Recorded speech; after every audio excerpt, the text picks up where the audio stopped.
God, Graham, you're so dramatic. I was just asking. My family? None of your business. The first thing that felt wrong was how quiet her phone was. Not silent. Quiet. Face down, screen dark, like a sleeping animal that knew better than to move. Lila stood at the counter pretending to read an email while the kettle screamed itself into steam. She wore the blazer she saved for partner-facing days, even though it was almost 9 and she'd said she was working late again. The sleeves were pushed up, exposing a thin red line on her wrist. Pressure, not injury. Someone had grabbed her there, not hard, familiar. "You going to turn that off?" I said, nodding at the kettle. "Or are we testing how fast smoke detectors age?" She jumped. Not a lot. Just enough. "God, Graham," she said. "You're so dramatic."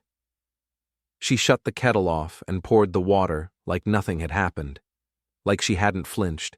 Like the phone hadn't buzzed twice and then stopped. I leaned against the fridge and watched her the way you watch a traffic light that's been green too long. "You talked to your mom today?" I asked. Before we dive deeper into this story, I have one small request. Please subscribe, drop a like, comment, and hit that hype button to boost this channel so more people can discover these incredible Reddit stories. That did it. She didn't look up. She didn't roll her eyes. She set the mug down very carefully, like it was fragile or explosive. "My family," she said. "None of your damn business. Don't ask again." The words landed clean. No wobble, no heat. She'd practiced them. I waited, counted 3 breaths, let the silence do the work. "Okay," I said. "Fair." She looked up then, searching my face for the argument she wanted. I didn't give it to her. I smiled, small and polite, like a man stepping aside to let someone pass on a narrow sidewalk. She relaxed too fast. That was the moment I stopped sharing mine. The campus parking lot smelled like wet concrete and old leaves. Sodium lights buzzed overhead, turning everything the color of bad decisions. I sat in my car and watched the main doors until the late workers started spilling out in 1s and 2s, shoulders hunched, phones glowing. That's when I saw Evan. He walked like he owned the place, not fast, not slow, like time worked for him. His badge hung lower than policy allowed, swinging against his jacket. He was laughing into his phone, head tilted, intimate. Lila came out a minute later. They didn't walk together. That's the trick people think makes them invisible.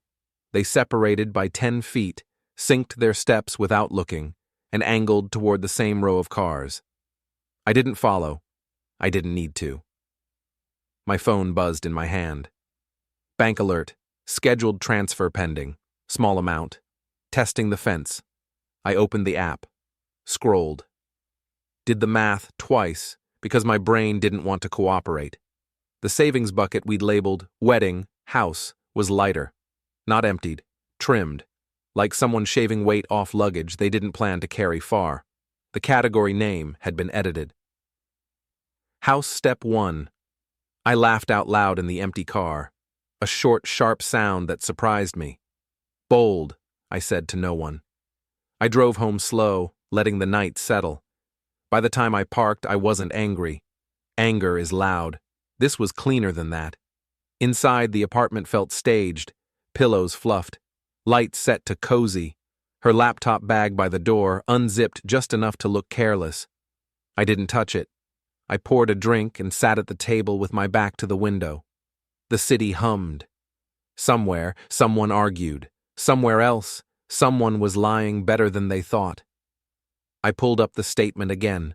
Dates, times, destinations, no fraud, no mystery, just intent. When Lila got home an hour later, she kissed my cheek like muscle memory and asked how my day was. "Quiet," I said. "Yours?" "Long," she said, already halfway to the bedroom. "We'll talk tomorrow." Tomorrow was doing a lot of work lately. I went to bed and stared at the ceiling, listening to her breathe. Her phone buzzed once on the nightstand. She didn't reach for it. I did nothing. The credit union lobby was too bright, and smelled like lemon cleaner. Mara slid a folder across the desk without ceremony. "Okay," she said. "Here's what you have, and here's what you don't." I watched her hands as she talked, steady, confident, the hands of someone who'd seen this movie before and didn't need popcorn. "These transfers are authorized," she said, "from her device, from your shared account. That matters. This," she tapped a page, "is pattern. Small amounts, different days. That's intent, not accident." "And the 20? I asked. She raised an eyebrow. "You already know it's not gone. It's parked, deposit-sized." I nodded. She told me not to ask about her family. Mara smiled thinly. "Then it's good you didn't. But stop sharing yours. Today, new account, new direct deposit. Clean." I left with copies, not accusations. When I got home, Lila was on the couch, scrolling. Evan's name flashed on her screen before she locked it. "We should finalize the guest list," she said. "My side's growing."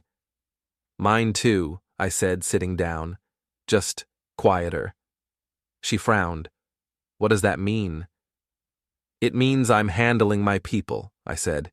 "You handle yours." She studied me, recalculating. "You're being weird." I shrugged. Must be the season.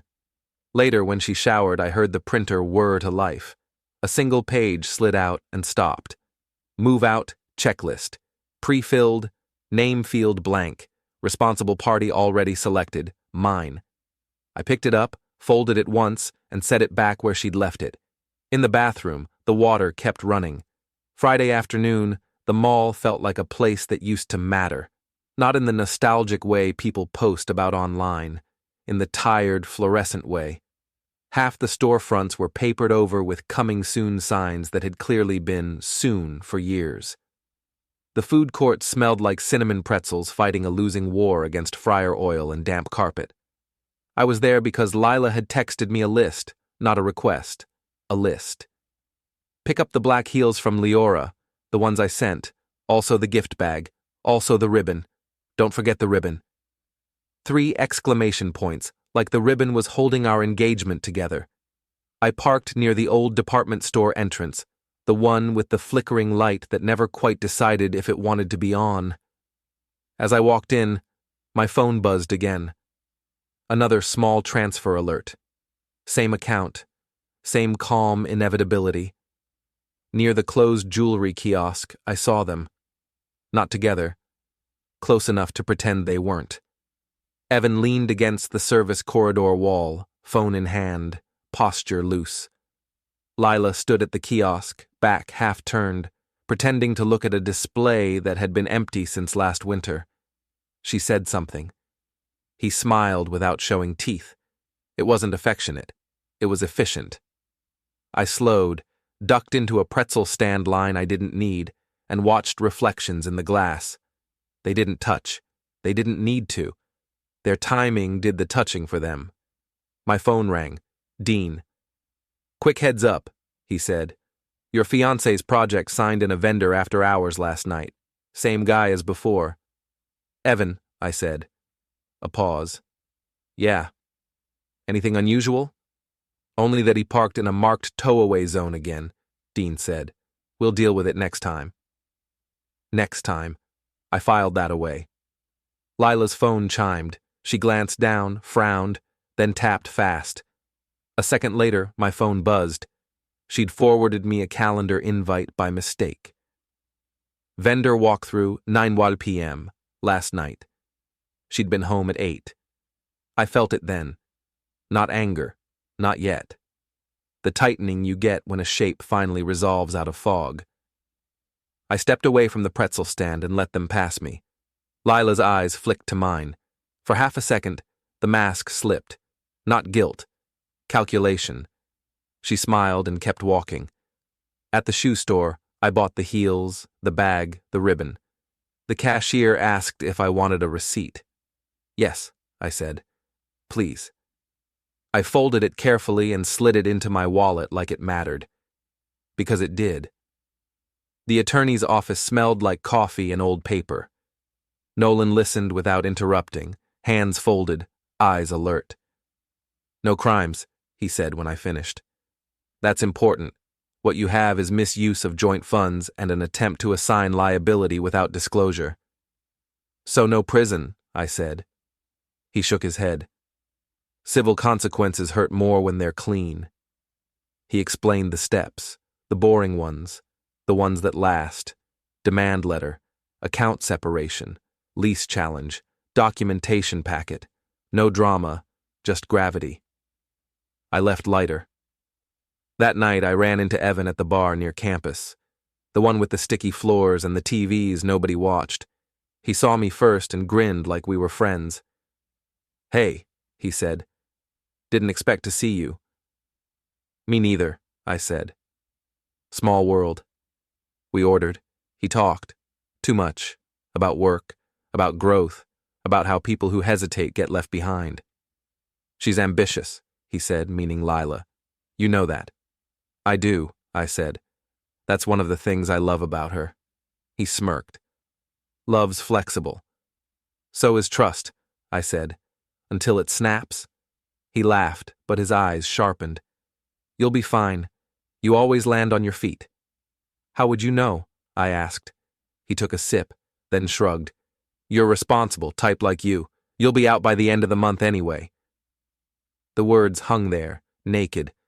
I finished my drink and stood. "Good talking to you." At home, Lila was asleep. The printer tray was empty. On the desk, the move-out checklist lay unfolded, a new note scrawled at the bottom. "Need to talk." I set it back down, straightened it, and turned off the light. I didn't wake her. Not yet. The garage breathed out damp air and old oil when I pulled in. Concrete always holds memory. Tires, footsteps, arguments that didn't quite echo right. Sodium lights hummed overhead like insects that had learned electricity. Evan's car sat exactly where Dean said it would, angled just enough to pretend ignorance, parked under a sign that spelled things out in simple words and aggressive arrows. "No unauthorized parking tow enforced." I sat there for a full minute with the engine off, listening to my own pulse. Then my phone buzzed. "Dean, we're clear. Policy's policy." I watched the boot truck roll in slow, professional boring. No sirens, no confrontation, just a man doing a job that existed long before Evan learned to smile like that. The clamp went on with a dull, final sound. I left before Evan showed. When he did, I was across the lane, leaning against a pillar, pretending to scroll. He rounded the corner whistling, keys already out, confidence intact. Then it cracked. "What the hell?" he said, crouching, touching the boot like it might be imaginary. He stood, spun, checked the sign, checked his phone. Dialed, redialed. His voice rose, not yelling, not yet. That thin edge of panic people think they're hiding. I stepped closer. "Rough night?" I asked. He looked at me, really looked, and something changed behind his eyes. "You did this?" he said. "I didn't park your car," I said. "I just read the sign." He took a step toward me, too close, the kind of step meant to test. "Get this taken off," he said. "Now." "Talk to security," I said. "Or facilities, or policy, lots of options." His phone buzzed. He glanced at it, then looked past me toward the stairwell. Tow trucks make people think fast. He bolted. I followed, not chasing, letting him hear me. Footsteps echoing, doors slamming, breath getting loud. He hit the stairwell and took them two at a time, voice breaking as he left a message. "She said you'd fold," he shouted into the phone. "She said—" The line went silent. He burst out onto street level and skidded to a stop. The tow truck idled, patient. Dean stood nearby, clipboard in hand, perfectly calm. Evan sagged. I didn't smile. I didn't have to. The loading bay was never meant for people. It was meant for pallets, metal carts, deliveries that came and went without names. The walls were scuffed. The lights flickered on a schedule nobody bothered to fix because they technically worked. Dean walked beside me, unhurried. You sure? He asked. As sure as policy allows, I said. Evan arrived late, sweat darkening his collar, bravado taped back together. You said you'd help, he snapped. I said I'd talk, I said. Big difference. He paced while I stood still. The rolling door behind him began its scheduled test cycle. Slow at first, loud enough to be noticed. What is this place? He asked. Loading bay, I said. You're standing where refrigerators take their last breaths. The lights cut to half. Emergency glow, perfectly normal, perfectly terrifying if you didn't expect it. Okay, he said, voice thinning. This isn't funny. I'm not laughing. The door thudded down, then paused. Echoes bounced, stacked, came back wrong. He talked then. People always do when silence gets teeth. She needed the money, he said. The deposit wasn't optional. Deposit for what? I asked. For the place, he said. The clean break. You were listed because... He stopped. Because I'm responsible, I said. Because my name makes things smoother. He swallowed. She said you'd never notice. I nodded once. Dean scribbled, not recording, just witnessing. The lights snapped back to full. The door rolled up. The spell broke. Evan looked smaller. No damage. Just fear where confidence had been. Dean stepped forward. We're done here. Evan backed away, hands up, like he'd almost been burned. As he left, my phone buzzed again. Access change request, submitted. Lila was moving faster now. Good. I walked out into the night knowing exactly where this ended. The event space was all glass and white light, the kind of place that made people lower their voices without realizing it. Round tables, linen so crisp it felt judgmental. Someone had chosen a playlist that thought it was neutral and failed. Lila stood near the center like she belonged there. She wore the dress she'd bought for us, the one that looked effortless because it had been anything but. Evan hovered at her shoulder, not touching, not distant, perfectly placed. I waited until the first drinks were poured. Nolan arrived exactly on time. He didn't look like a hammer, he looked like paperwork with teeth. I crossed the room and kissed Lila's cheek. She stiffened, then recovered. You're late, she said. I know, I said. I wanted everyone settled. Her smile twitched. We need to talk.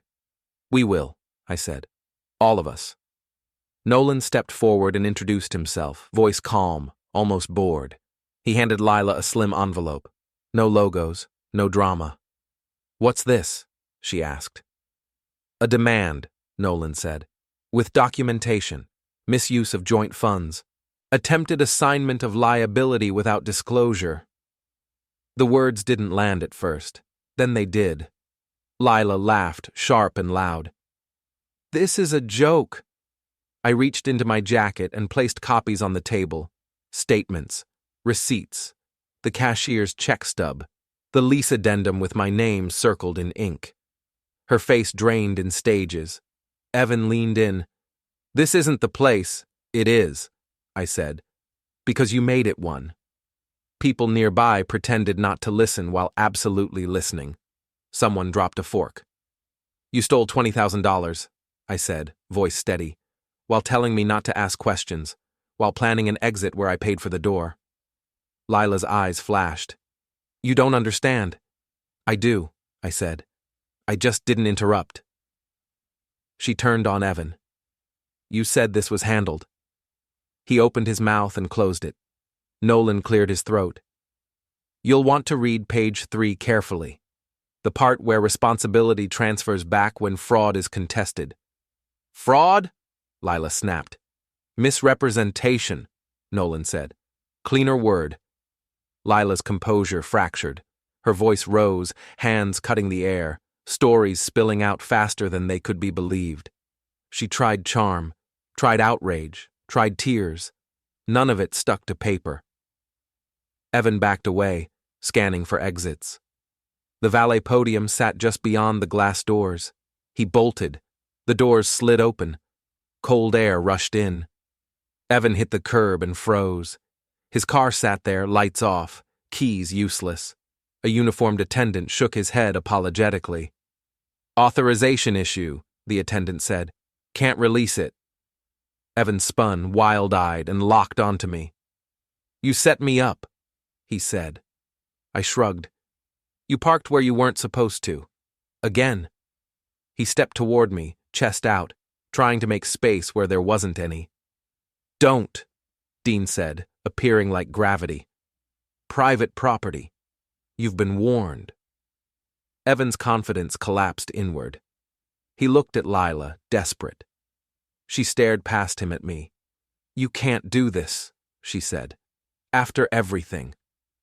I pulled the final document from my pocket and handed it to her. The challenge filing, time-stamped, accepted. I already did.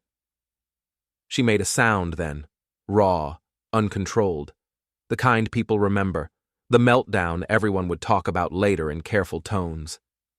Dean guided Evan away, calm, professional.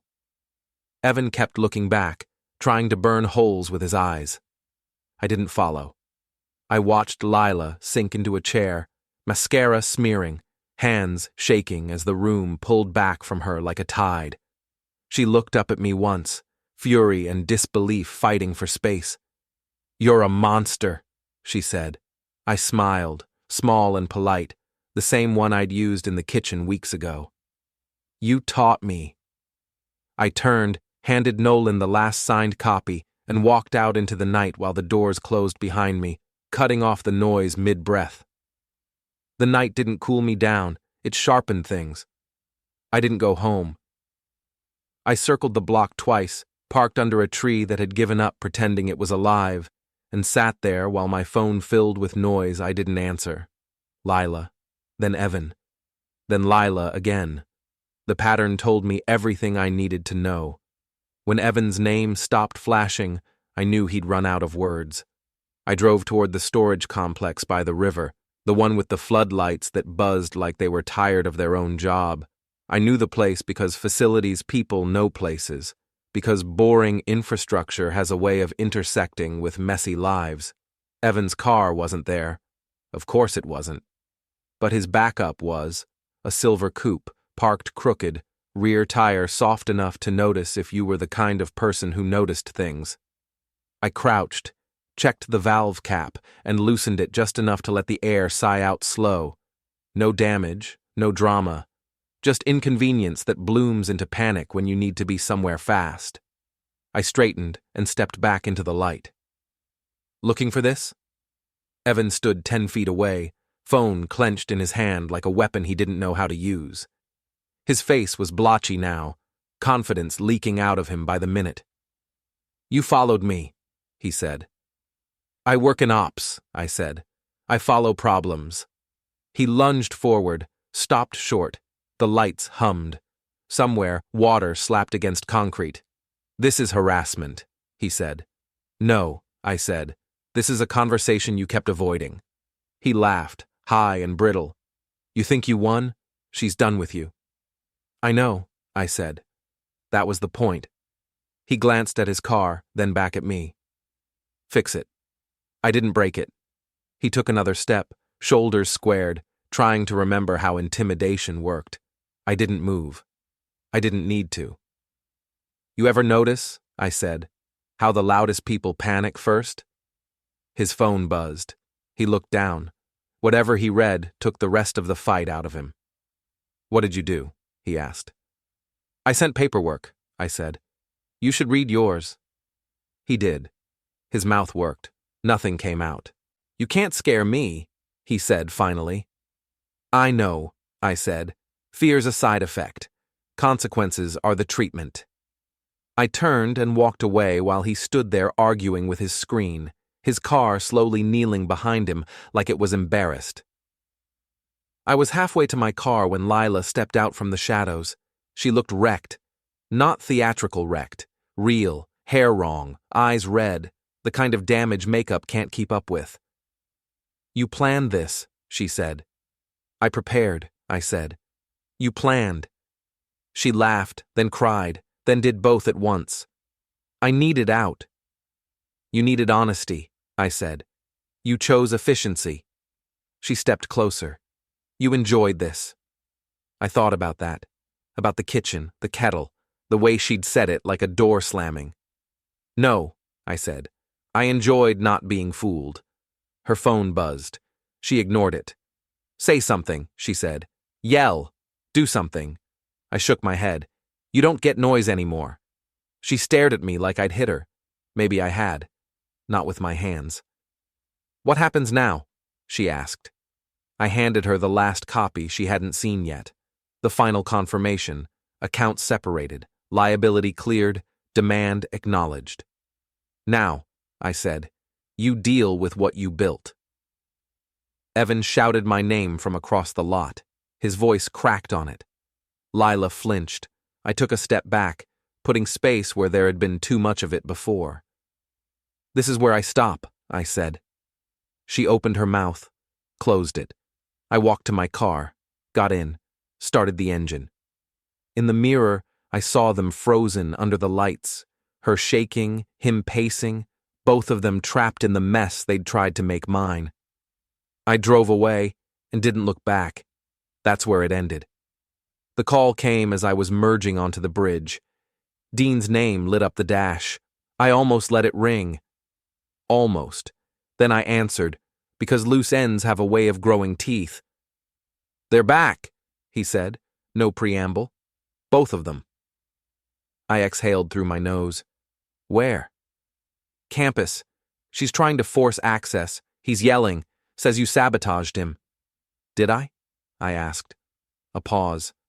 I could picture Dean's face, the way he pinched the bridge of his nose when adults acted like toddlers. No, he said. You followed policy to the letter. Then let's keep doing that. I turned around. The lobby was louder than it should have been at that hour. Lila stood at the desk, palms flat on the counter, leaning forward like gravity might convince the clerk to break rules. Evan paced behind her, one hand raking through his hair, the other jabbing the air every time he spoke. Dean caught my eye and gave a small nod. Permission, not protection. I walked in slow. Lila saw me first, her face twisted, relief and rage tangling into something ugly. There he is, she said. Tell them this is a mistake. I stopped a few feet away, close enough to hear her breathing, far enough to stay clean. There's no mistake, I said. There's a record. Evan stepped forward.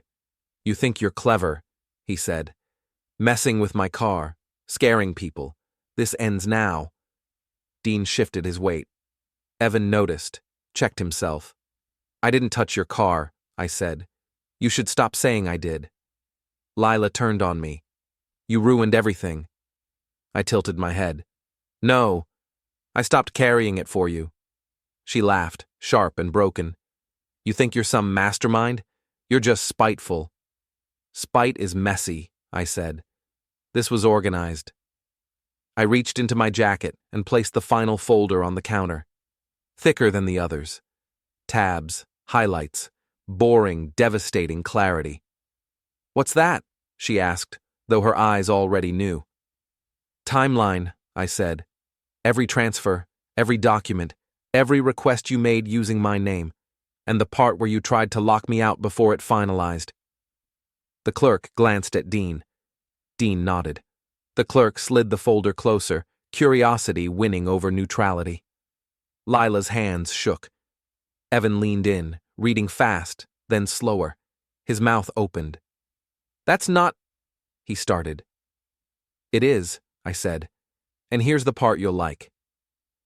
I flipped to the last page and turned it so they could both see. Termination of authorization. Immediate effect. Any access you had, I said to Evan, is gone. Any leverage you thought you had was never yours. He stared at the page like it might change if he hated it enough. You can't just... I can, I said. I already did. Lila sagged back against the counter. The fight drained out of her all at once, leaving something small and frightened in its place. You didn't even ask me why, she said. I met her eyes, really met them. You told me not to. Silence spread. The The kind that makes people uncomfortable. The kind that tells the truth without permission. Dean cleared his throat. You're both going to need to leave.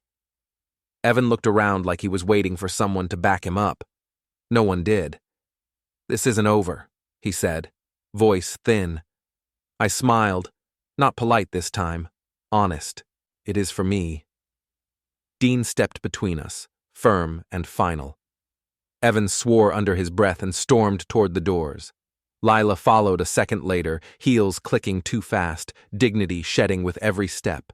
At the threshold, she turned back. I never thought you'd do this, she said. I nodded. That's why it worked.